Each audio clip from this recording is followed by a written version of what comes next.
Sige ulit.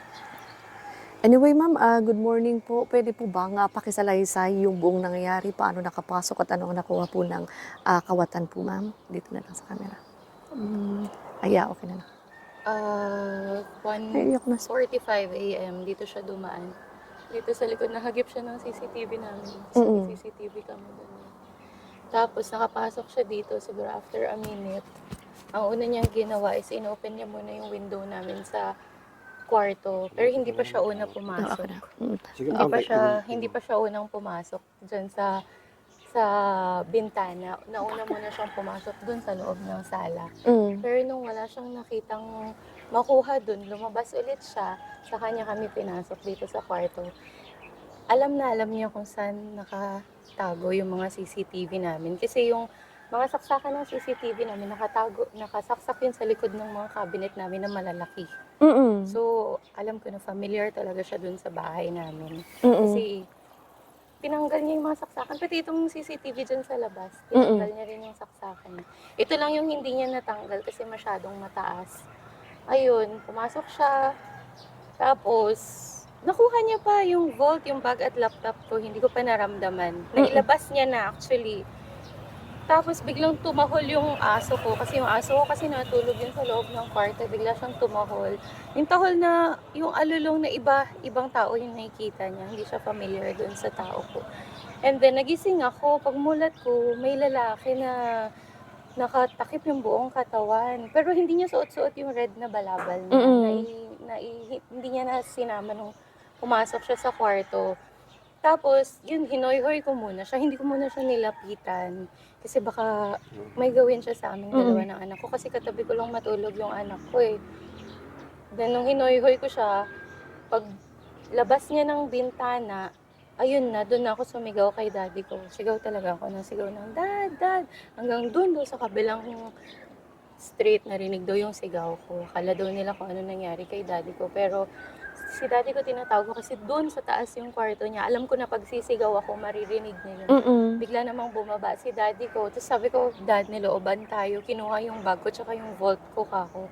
Tumakbo na agad si daddy ko. Wala siyang tsinelas. As in, pagkasabi ko, chinek niya lang yung anak ko. Kung okay yung anak ko, tumakbo na siya agad. Tapos doon sa kanto na yun, kasi doon tumakbo yung magnanakaw. Nakita pa din ni daddy ko, hinoy-hoyan niya din daw. Siguro nagpanic na siya. Hinulog niya yung bag ko. Tapos ang buhat-buhat niya na lang yung vault. Hanggang doon, dire-diretso. Tapos nung pumunta na daw siya sa kakahuyan, hindi na daw siya sinundan ni daddy ko kasi nga, baka mamaya may dalang kutsilyo or patalim. Hinintay niya daw yung tito ko. Ito kasi tito ko dyan, police kasi. Hinintay niya daw na dumating na may kasamang flashlight. Tsaka nagdala na din siya ng baril. Yun, pero hindi na daw nila naabutan. Hindi na nila nakita. Ayun. Tapos yun, naghanap-hanap na lahat dito. Hindi talaga nila siya nakita kung asan siya. Ayun. Okay. So dun sa vault ma'am, ano po yung laman at sa halaga magkano po? Yung vault ko nasa 1 million worth of jewelries. Iba-ibang klase ng jewelries. Diamonds, mga golds, gano'n. Pinaghirapan ko. 5 taon yung pinaghirapan yung mga yun. Ganun-ganun lang, natangay lang. So magkano ang halaga? 1 million. Humigit kumiling, humigit kumulang. O maliban po dun, ano pa? Wala naman na siyang iba nakuha kasi yung laptop ko, nagpanic siya nung sinigawan ko. Hindi niya na nakuha. How far are you nung nakita mo nung sumigaw ka? Andyan lang, nandyan pa lang siya sa baba ng bintana. Sumigaw na po ako. Ay, nakalabas na sa kwarto? Kasi hindi ako sumigaw, ma'am, nung nasa loob pa lang siya ng kwarto eh. Kasi baka bigla kaming suntukin eh. Sumigaw lang ako nung, as in, pagkababa niya sa bintana, sumigaw na talaga ako kay daddy ko. Kasi daddy ko kasi galing pa sa taas. Siyempre, bumaba pa. Tinignan muna kaming dalawa kung ano nangyari sa amin. Kasi ang akala niya, may nangyari sa anak ko, kaya ako sumigaw. Tapos yun, nung pagka-check niya, tumakbo na siya agad. Kahit wala siyang tsinelas, talagang tinakbo niya na, hinanap niya na kung asan. Pero sadly, di niya nakita. Mhm. Ano 'to ma'am, from business o Ang alin yung pa? mga alahas mo? Doktor po kasi ako. Oo, 5 years Okey. na akong in practice. So, Mm. yun po, lahat po yun, yung pinaghirapan ko, yun po yun lahat. Ay ilang taon po yung anak mo po? 3 years old lang po. Yan po Mm. yung ano namin, yun yung pinakamalaking iniisip namin ngayon kasi grabe yung trauma sa kanya. Oo. Supposedly, inosente siya. Wala siyang alam sa mga nangyayari. Pero every time na mabanggit yun or makita niya yung CCTV, nagpapanik na siya, tumatakbo na siya sa amin, sumisigaw na siya, ganun po. Iba Mm. yung epekto sa kanya. Kahit sa amin po lahat, ako po hindi na ako nakakatulog. Hmm.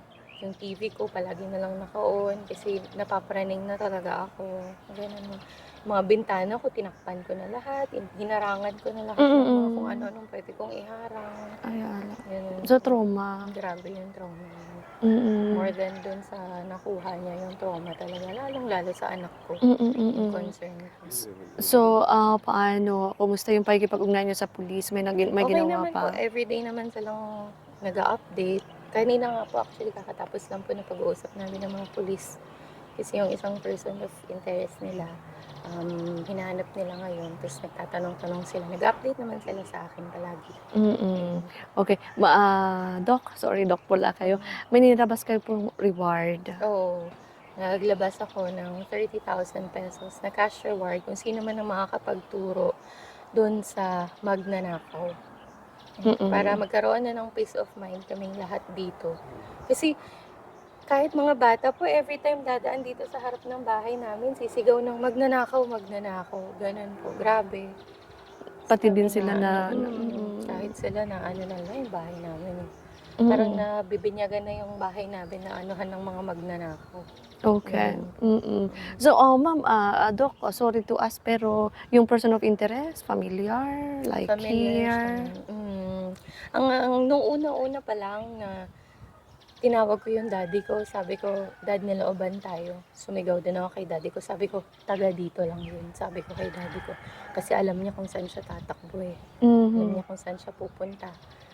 Lalo dun sa may kakahuyan. Ako nga po mismo na taga dito, hindi ko nga alam kung anong meron dyan Yes. sa likod na yan eh. Hindi nga ako nagpupunta dyan eh. Mm. So, malakas talaga yung kutob namin na andito, na taga dito lang yun. Doc, do you think planado? Hindi ko siguro ma'am, siguro kasi itong person of interest namin kasi alam kasi namin na nakakapasok siya sa bahay. Alam niya rin kung saan ang kwarto ko. Alam niya kung saan siya papasok. Mhm. So, siguro pinagplanuhan niya, matagal niya nang pinagplanuhan, pinag-isipan kung paano niya kami papasukin. Kasi kahit yung kapatid ko andun yun sa kanto nung time na nilooban niya kami. Eh, Mm. dun siya galing. So, sabi namin, Mm. siguro nakita niya yung kapatid ko na andun. Kasi yung motor ng kapatid ko andun lang sa labas. Sabi niya, wala yung kapatid ko sa bahay. So, chance niya na looban kami. Kasi Mm. nakapaa lang siya eh. Doon siya galing doon siya galing. So, alam namin naman, galing lang yun sa malapit. Kasi kung galing ka sa malayo, magpapaa ka ba? May Napupunta motor dito. or what? Oh, wala siyang motor, ma'am eh. Kasi may ninakaw siyang bike doon sa kanto eh.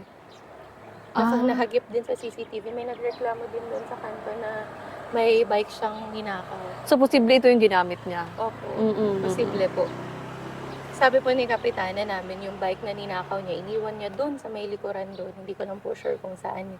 Pero nung na-retrieve nila yung bike, pinakita naman po nila sa akin. Tapos, Mm. yung nahagip sa CCTV, same na suot ng magnanakaw dito.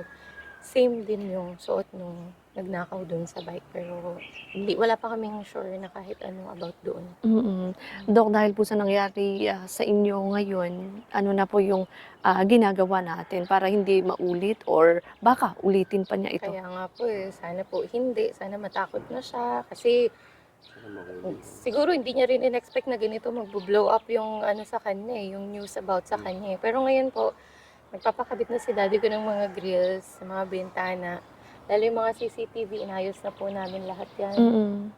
Nilagyan na namin ng mas malalaking storage ng memory card para mas matagal yung pag-record. At tuloy-tuloy ang pagre-record.